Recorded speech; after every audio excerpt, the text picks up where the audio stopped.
Since Monday ngayon, panauhin po natin sa ating programa. Magandang gabi ho sa inyong lahat. Panauhin po natin. Let's welcome Lance Abellion. Lance, good evening. Yes po, magandang gabi po sa Brother Jun, sa atin po mga listeners po natin tonight. Uy, gusto kong kulay ng t-shirt mo. Dahil Lenten season na ngayon, di ba? Opo, violet po, tama-tama. Tama-tama, di ba? Lenten season. Violet is the color of repentance. Di ba? Actually, hindi po sinasadya yan, nagkataon lang. Hindi talaga, sinadya ng Diyos yan. Kasi Opo, that will remind us of our season, Lenten season. Pag mayroong Lenten season, susunod na dyan ang Easter. Yes, Diba? Dahil ang pinakatatlong mahalagang araw sa ating Paschal Mystery ay ang Viernes Santo, Sabado de Gloria at Linggo ng Pagkabuhay.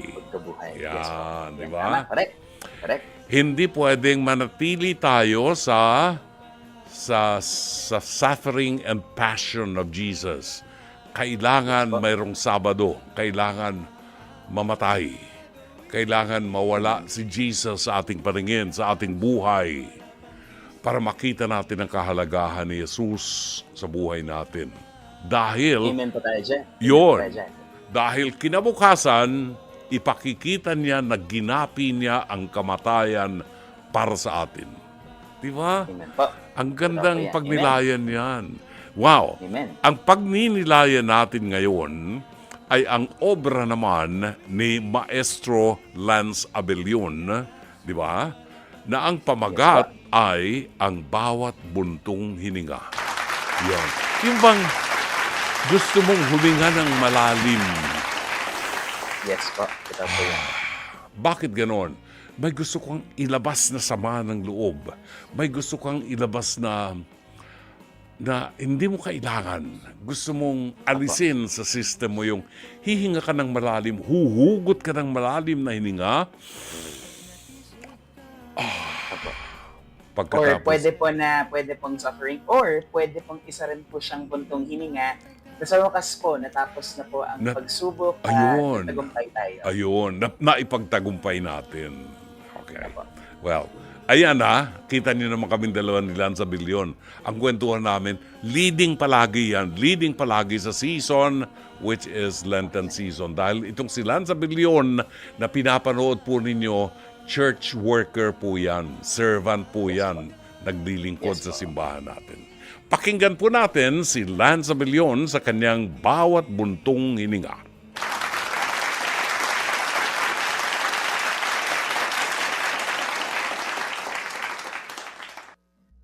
Ang bawat buntong hininga.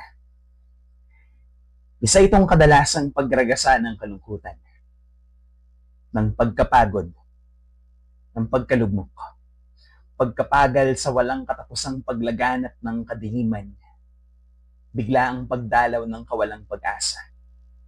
Pagpapahayag rin ito ng mga hinaing na marahil matagal nang nakabinbin sa damdamin, naghihintay ng tugon, ng katuparan, ng malinaw na sagot sa tila magulong pag-ikot at pag-iral ng buhay. Subalit ang bawat puntong hininga rin ay kalakip ng pagpapatuloy na pag-ahon mula sa bawat dagok, paghilom sa mga sugat. Isa itong tugon para simulang akayin ang sarili patungo sa muling pagkabuhay ng ating mga pangarap na nahubog mula sa mga danas at mga taong nakadaupang palad. Na sa bawat buntong hininga, nagpapaalalang marahil marami pang mga paparating. Marahil may bagabag sa dibdib. May mga takot na kailangan pang harapin. May mga bagong tuklas sa sarili. Subalit ang bawat buntong hininga ay tanda rin ng matagumpay na pag-alpas sa bawat unos. Maaari rin itong maging isang panalangin ng paghiling na makausad ng matiwasay at lubos. Ang bawat buntong hininga, hindi lamang sa hirap ito nakakabit. Uulitin ko, ang bawat buntong hininga ay hindi lamang sa hirap nakakabit, kundi sa bawat pagpiling sumubok para magpatuloy ulit. Magandang gabi po sa inyong lahat. Oo. Parang, parang sinipa ka ng konti sa dibdib doon. Parang may naramdaman akong kaiba. Why is it so, Lance? May personal bang dahilan kung bakit parang nag-crack yung boses mo? Well, siguro po siguro po parang minsan po kasi a lot of times, yun na nga, naalala ko lang po yung mga times na I was struggling with so many things. Mhm. Tapos po kasi yung yung buntong hininga po na word ay galing po kasi sa isa ko pong kaibigan na sinadjust niya po. Meron po kasi akong challenge po, writing challenge po sa sarili ko na isang salita, isang tula challenge. Na isa po sa mga sinadjust ay yung word na buntong hininga. Mhm. So parang I had to go over about everything that I have learned, everything that I've experienced in the past. And yun po yung pinanghugutan ko. Same thing po na parang mahal na rin po natin sa Lenten season na si Jesus, marami siyang buntong hininga eh. Marami siyang Mhm. mga ganong klaseng Oo, moments. agree. And that's because of our sinfulness. Pero sabi nga sa dulo na yung buntong hininga ay isa ring tagumpay, Aha. tanda ng tagumpay, na ano man yung dinaraanan natin, gaano man ito kabigat, Mhm. pagtatagumpayan rin natin to.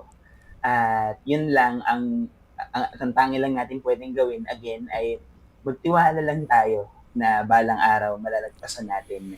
Kasi nandiyan naman ang Diyos, hindi tayo pababayaan, hindi tayo Yes. iiwanan. In other So, yun po. words, yung isang salitang buntong hininga, nilagom ang kabuuan ng pagkatao ng Lance Abellon doon sa isang salitang buntong hininga. Yung hininga. Di Opo. ba? Opo. Lalim, ano? Okay, sinong babatiin ngayon ni Lance? Magandang gabi kay Lance.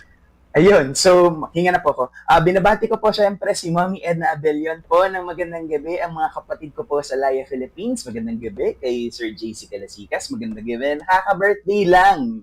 Ano na po, Sir JC, di pa namin naramdaman. At Oh, syempre po, wala tayong naramdaman. wala tayong Oo. naramdaman. Oh, yun. Chicharon man lang. Oh, At syempre po, Chicharon. Yan ang sinasabi ko. Oo. ayun po, at syempre po, binabati ko rin po, syempre po, ang aking isa sa mga fans, si Aling Lourdes po ng San Fernando, La Union. Aha. Sana po, nasa I love mabuti you, pong Aling. kalagayan niya. Wow. Ayun.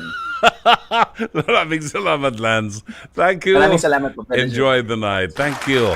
Lance Abellon ang ating nakasama sa programang Dr. Love Radio Show.